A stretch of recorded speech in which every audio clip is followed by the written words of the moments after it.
সরে থাকুন। রাস্তা থেকে দূরে সরে দাঁড়ান। কোনো রিক্সা এদিকে গাড়ির ভেতরে ঢোকাবেন না। বাম পাশের লেনে রিক্সা, ডান পাশের লেনে ঢোকাবেন না। কেউ রাস্তা ক্রস করার চেষ্টা করবেন না, রাস্তা কেউ ক্রস করবেন না।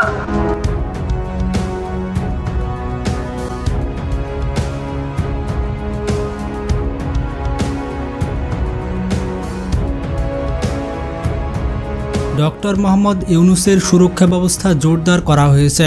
শেখ হাসিনা সরকার পতনের পর অন্তর্বর্তী সরকারের প্রধান হয়েছে ডক্টর মোহাম্মদ ইউনূস। তিনি বাংলাদেশকে নতুন করে সাজাতে যাচ্ছেন। এদেশকে নতুনভাবে পুনর্জন্ম দিয়েছে এবং এই পুনর্জন্মে যে বাংলাদেশ পেলাম, সে বাংলাদেশ যেন অত্যন্ত দ্রুত গতিতে এগিয়ে চলতে পারে, সেটাই হলো আমাদের শপথ। কিন্তু কিছু মানুষ রয়েছে যারা মোহাম্মদ ইউনূসের ভালো চায় না। তারা চায় মোহাম্মদ ইউনূসকে মেরে আবার ক্ষমতায় আসতে। এইসব মানুষ সুযোগে আছে কখন তারা ডক্টর মোহাম্মদ ইউনূসের ক্ষতি করবে। তারা সুযোগ পেলে ডক্টর মোহাম্মদ ইউনূসকে মেরে ফেলতে দুইবার ভাববে না। এমন অবস্থায় বাংলাদেশ সরকার ডক্টর মোহাম্মদ ইউনূসের সুরক্ষা ব্যবস্থা বৃদ্ধি করেছে। বর্তমানে ডক্টর ইউনূস কতটা সুরক্ষিত, বাংলাদেশ সরকার তাকে কিভাবে সিকিউরিটি দিচ্ছে, চলুন এই বিষয়ে জেনে আসি। ডক্টর মোহাম্মদ ইউনূসের সুরক্ষা ব্যবস্থার অন্যতম মাধ্যম হচ্ছে special security force. Special security ফোর্সের সদস্যরা সবসময় তাকে সুরক্ষা দিয়ে যাচ্ছে। এই সিকিউরিটি ফোর্সের সদস্যরা যে সকল অস্ত্র ব্যবহার করে থাকে সেগুলো খুবই উন্নত মানের অস্ত্র হয়ে থাকে। সাধারণত বাংলাদেশ পুলিশ, বাংলাদেশ সেনাবাহিনী, বিমান বাহিনী এবং নৌবাহিনীর অফিসাররাও এই অত্যাধুনিক অস্ত্রগুলো চালাতে সক্ষম নন। স্পেশাল সিকিউরিটি ফোর্সের প্রধান দায়িত্ব হচ্ছে রাষ্ট্রের প্রধান ব্যক্তিদের সুরক্ষা নিশ্চিত করা, যেমন ডক্টর মোহাম্মদ ইউনূস এবং রাষ্ট্রপতি শাহাবুদ্দিন চুপ্পুকে সবসময় সুরক্ষা দিয়ে থাকে এসএসএফ। বাংলাদেশের স্পেশাল সিকিউরিটি ফোর্স তাদের যাত্রা শুরু করে 1982 সালে এবং তাদের ইতিহাস অনেক বেশি পুরনো নয়। বাংলাদেশের সাবেক রাষ্ট্রপতি হোসেন মোহাম্মদ এরশাদ এসএসএফ বাহিনী প্রতিষ্ঠা করেছিলেন। বর্তমানে এসএসএফ বাহিনীর সদস্য সংখ্যা প্রায় 2000। বাংলাদেশ পুলিশ, বিমান বাহিনী, সেনাবাহিনী এবং নৌবাহিনীর ভেতর থেকে অনেক বেশি দক্ষ সদস্যদের এই এসএসএফ বাহিনীতে নিয়োগ দেওয়া হয়। ডক্টর মোহাম্মদ ইউনূস যখন যেখানে যাবেন তখন সেই জায়গার নিরাপত্তা দিবে এসএসএফ বাহিনী। ডক্টর মোহাম্মদ ইউনূস যদি কোনো জনসভায় যান তখন তার বেশ কয়েকদিন আগে থেকেই স্পেশাল সিকিউরিটির সদস্যরা সেই এলাকায় পৌঁছে যাবে এবং সেই এলাকা পর্যবেক্ষণ করবে। যদি কখনো স্পেশাল সিকিউরিটি ফোর্সের মনে হয় কোনো ব্যক্তি মোহাম্মদ ইউনূসের উপরে আক্রমণ করতে পারে, তখন এসএসএফ এর সদস্যরা শত্রু কিছু বুঝে ওঠার আগেই তার উপর আক্রমণ করে মেরে ফেলবে। কোনো ব্যক্তিকে শুট করার জন্য এসএসএফ এর কোনো রকম পারমিশনের প্রয়োজন হয় না। ডক্টর মোহাম্মদ ইউনূসের সুরক্ষা ব্যবস্থার আরও একটি মাধ্যম হচ্ছে তার গাড়ি। সম্প্রতি একটি সুরক্ষিত গাড়িতে মোহাম্মদ ইউনূসকে দেখা গিয়েছে এবং এটি হচ্ছে মার্সিডিজ S600 গার্ড।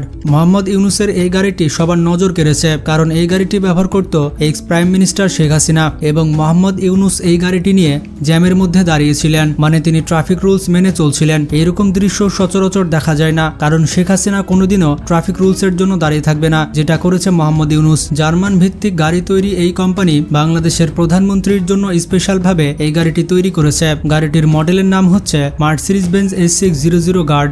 পৃথিবীর অন্য সকল প্রধানমন্ত্রী যেমন কিম জং উন কিংবা ভ্লাদিমির পুতিন, এর পাশাপাশি নরেন্দ্র মোদী এই গাড়িটি ব্যবহার করে থাকে। তবে বাংলাদেশের প্রধানমন্ত্রীর জন্য যে মার্সিডিজটি নিয়ে আসা হয়েছে এটি একেবারে নিউ মডেল। এই গাড়িটিকে পৃথিবীর সবথেকে সুরক্ষিত গাড়ি বলা হয়ে থাকে। পৃথিবীতে যত ধরনের বন্দুক রয়েছে সব বন্দুকগুলো ব্যবহার করলেও এই গাড়িটির বুলেট প্রুফ কাজ ভাঙা যাবে না। তাছাড়া এই গাড়িটিতে আপনি যতই বোমা হামলা করুন না কেন এই গাড়িটির কোনো ক্ষতি হবে না। তাছাড়া গাড়িটির সাথে সরাসরি স্যাটেলাইট কমিউনিকেশন সিস্টেম রয়েছে। অবাক করা বিষয়টি হচ্ছে এই গাড়িটি 15 TNT বিস্ফোরক সহ্য করতে পারে। এই গাড়িটির নিচে যদি কোনো বোমা সেট করা হয় এবং বোমা যদি বিস্ফোরণ হয় তবুও গাড়ির ভেতরে থাকা ডক্টর মোহাম্মদ ইউনূসের কোনো ক্ষতি হবে না। গাড়িটির ভেতরে আলাদা করে অক্সিজেন সাপ্লাই এবং এয়ার সাপ্লাইয়ের ব্যবস্থা রয়েছে। গাড়িটির টায়ার যদি পাংচার হয়ে যায় তাহলে পাংচার হওয়ার পরও গাড়িটি 80 কিলোমিটার পর্যন্ত যেতে পারবে। এছাড়া ডক্টর মোহাম্মদ ইউনূসের জন্য মার্সিডিজের আরও একটি গাড়ি বরাদ্দ করা হয়েছে এবং সেটি হচ্ছে মার্সিডিজ G63। G63 AMG হচ্ছে পৃথিবীর সবথেকে সুরক্ষিত এসইউভি। ডক্টর মোহাম্মদ ইউনূসের জন্য আনঅফিশিয়ালি এই গাড়িটি বরাদ্দ করা হয়েছে।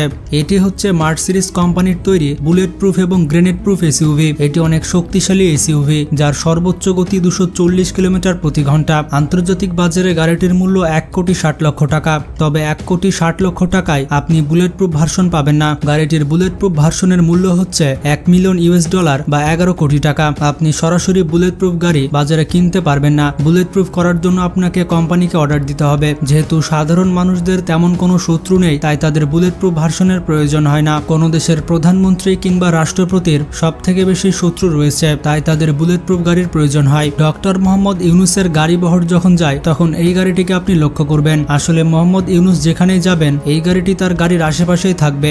এই গাড়িটির উপরে রয়েছে রেডিও কন্ট্রোল ডিভাইস। এই যন্ত্রের কাজ হচ্ছে ডক্টর মোহাম্মদ ইউনূসের আশেপাশে যদি কেউ রিমোট কন্ট্রোল দিয়ে হামলা করতে চায় তাহলে এই যন্ত্রটি সেই রিমোটের নেটওয়ার্ক জ্যাম করে দিবে। আসলে এই গাড়িটি যেখান দিয়ে যাবে একটি নির্দিষ্ট এলাকা জুড়ে কোনো রেডিও ফ্রিকোয়েন্সি কাজ করবে না। ডক্টর মোহাম্মদ ইউনূস দেশের এক জায়গা থেকে অন্য জায়গায় যাওয়ার জন্য একটি বিশেষ হেলিকপ্টার ব্যবহার করছেন। এই বিশেষ হেলিকপ্টার তার জন্য বরাদ্দ করা হয়েছে। হেলিকপ্টারটির নাম হচ্ছে MI6 হেলিকপ্টার। পৃথিবীর সব থেকে শক্তিশালী হেলিকপ্টারের মধ্যে এটি অন্যতম।